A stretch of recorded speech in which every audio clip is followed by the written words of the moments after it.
আসসালামু আলাইকুম। আগামী নির্বাচনে বিএনপি গোহারা হারবে। আসেন এই আলাপটা করি কেন বিএনপি আগামী নির্বাচনে গোহারা হারবে। ১ নম্বর হলো বিএনপি এখন নেতৃত্বশূন্য অবস্থায় আছে। বিএনপির কোনো নেতা নেই, কোনো নেতৃত্ব নেই।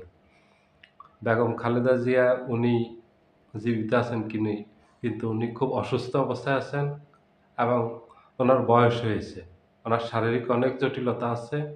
উনি এখনো হাসপাতালে ভর্তি এবং উনি গুরুতর অসুস্থই।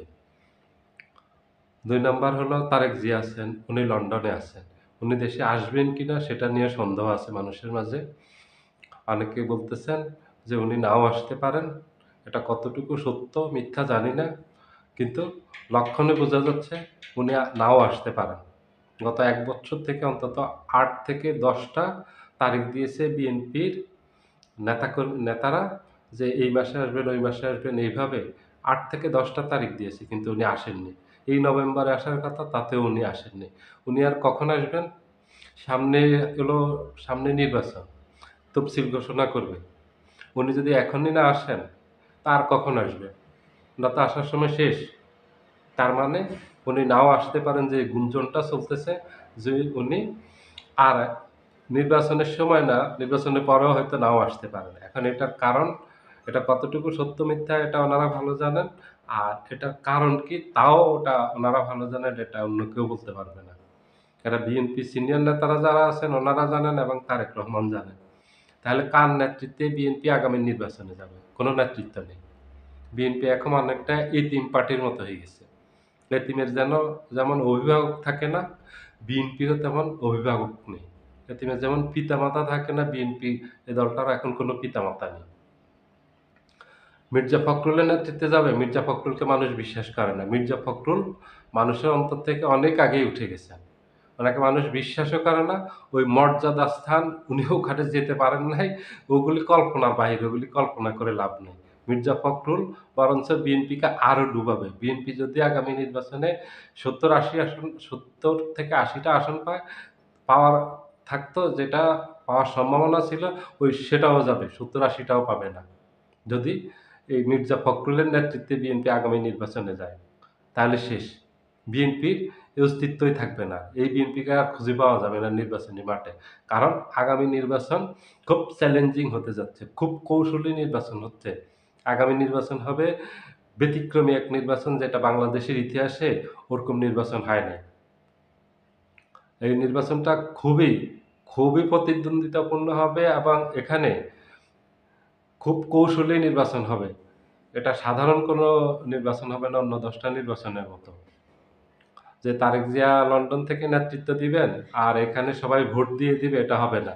এবার প্রতীক মার্কায় প্রতীক দেখে ভোট কম দিবে। এবার শেখ হাসিনা নেই, নৌকা দেখে ভোট দিবে না। এবার বেগম খালেদা জিয়া মাঠে নেই, ধানের শীষ দেখে এবার ভোট দিবে না।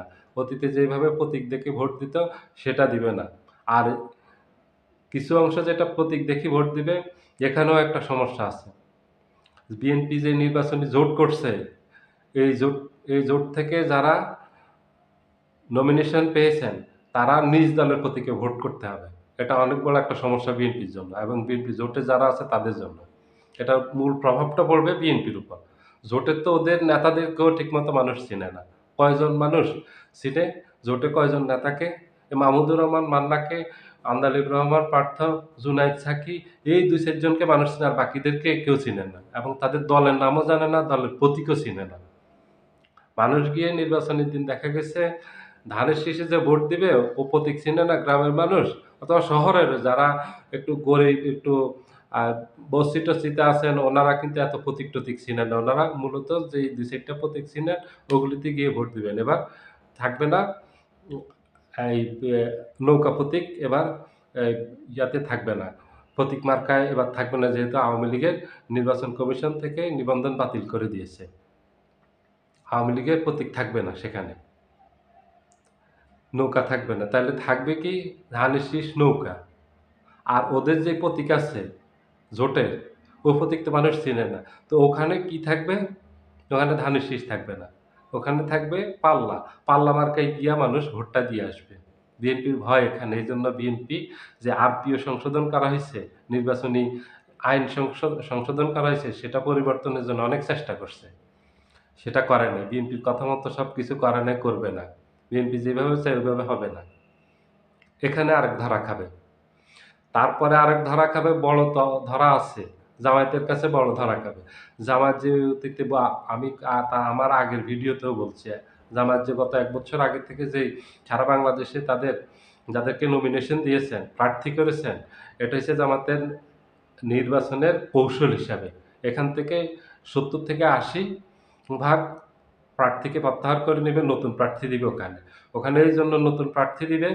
জামাত এত কাঁচা রাজনীতি করে না, জামাত অনেক ডিপ রাজনীতি করে। জামাতের রাজনীতি বোঝা খুবই কঠিন।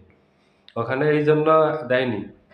নতুন করে ঘোষণা করবে বিএনপির প্রার্থী ওখানে কারা দিচ্ছে, সেই অনুযায়ী জামাত তার প্রার্থী দিবে এবং সেই কৌশলে জামাত নির্বাচনের দিকে এগিয়ে যাবে, নির্বাচনে যাবে। এবং জামাতের এবারে কৌশল হলো, জামায়াত এই সুযোগটা সবাই নেয়। জামাতের কৌশল হলো জামাত ক্ষমতায় যাবে, জামাত বিরোধী দলের জন্য এবার নির্বাচন করতেছে না। জামাত খুব কঠিন কৌশলে নামছে। জামাত এবার নির্বাচনে যাবে, আবারও বলতেছি আমি, নির্বাচনে যাবে আগামী সরকার গঠন করার জন্য। এটা বিএনপি এখন খুব ভালোভাবে বুঝে। বিএনপি জামাতকে ঠেকানোর কোনো সাধ্য এখন বিএনপির নাই। বিএনপি কোনো অবস্থাতে জামাতকে ঠেকাতে পারবে না।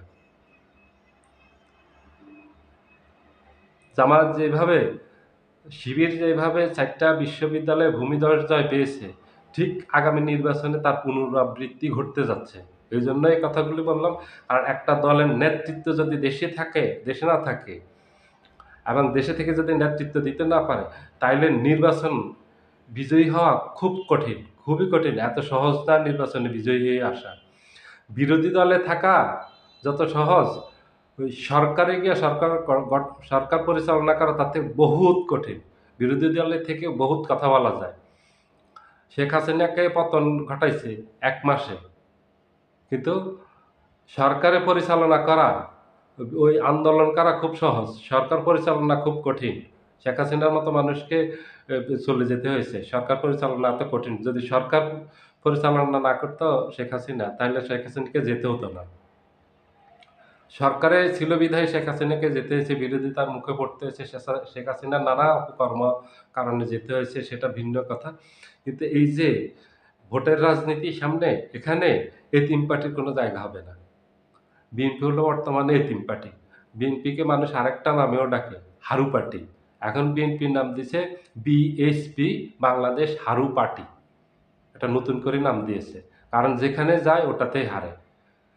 ওই ৪টা বিশ্ববিদ্যালয় শুধু হারেনি শিবিরের কাছে, রাজনীতির কৌশলেও বারবার হেরে যাচ্ছে জামাতের কাছে এবং অন্যান্য দলগুলোর কাছে হেরে যাচ্ছে বিএনপি।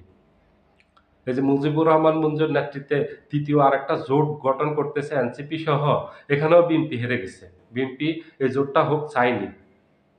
বিএনপি চেয়েছিল শুধু বিএনপির নেতৃত্বে একটা জোট থাকবে, এবং জামাতও যে জোটটা করছে এটা বিএনপি চায়নি। কিন্তু ওই কৌশলে হেরে গেছে জামাতের কাছে। জামাত ঠিকই জোট গঠন করছে, জামায়াতও জোট গঠন করছে। মুজিবুর রহমান মঞ্জু এবি পার্টির চেয়ারম্যান, ওনার নেতৃত্বে এনসিপি সহ জোট গঠন করতেছে, এখানেও হেরে গেছে। এবং ঐক্যমত্য কমিশনে যে কৌশলে তারা গেছে, সেই কৌশলে ওখানেও হেরে গেছে। বিএনপি গত ১ বছরে যতগুলি কৌশল করছে সবগুলি কৌশলে হেরে গেছে, কারণ এই কৌশলগুলি খুবই দুর্বল। বিএনপি ডিপ কোনো রাজনীতি করে না। বিএনপিতে কোনো যে ভালো পলিটিক্স বুঝে, খুব জানো পলিটিশিয়ান, ওই পলিটিশিয়ান নেই। যারা ছিলেন ওনারা মারা গেছে। এখন যারা আছেন এরা হালকা পলিটিশিয়ান, হালকা ব্যক্তিত্বের মানুষ। এগুলি মানুষ কেউ একটা আমলে নেয় না। এবং বিএনপির নেতৃত্বে যারা আসবেন এই যে আগামী নির্বাচনে, আমি যে বললাম আবারও গোহারা হারবে।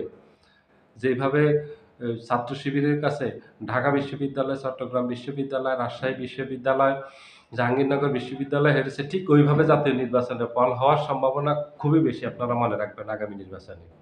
আগামী নির্বাচন কঠিন এক নির্বাচন হতে যাচ্ছে, খুব কৌশলী এক নির্বাচন হচ্ছে, যেখানে যে কৌশলে এখন পর্যন্ত বিএনপি হেরে গেছে। বিএনপি একটুখানিও জিততে পারেনি, একবারের জন্য জিততে পারেনি বিএনপি। এই জন্য বললাম বিএনপির পরিণতি খুব খারাপ হবে। তারেক জিয়া যদি উনি মনে করেন উনি লন্ডনে থেকে দলকে নেতৃত্ব দিবেন আর দেশে ওনার দল বিজয়ী হয়ে যাবে, আগামী দিনে ক্ষমতায় যাবে, তারপরে উনি হয়তো দেশে আসবেন, এসে প্রধানমন্ত্রী হবেন। ওই আশায় উনি যদি দেশে না আসেন, ওনাকে ওখানে ইংল্যান্ডেই থাকতে হবে সারা জীবন। বাংলাদেশে আসতে আর হবে না। বাংলাদেশে আর ওনার আসার প্রয়োজন নাই। ওইভাবে প্রধানমন্ত্রীও হইতে পারবেন না, বাংলাদেশেও আসা হবে না। সবাই ভালো থাকবেন। আল্লাহ হাফিজ।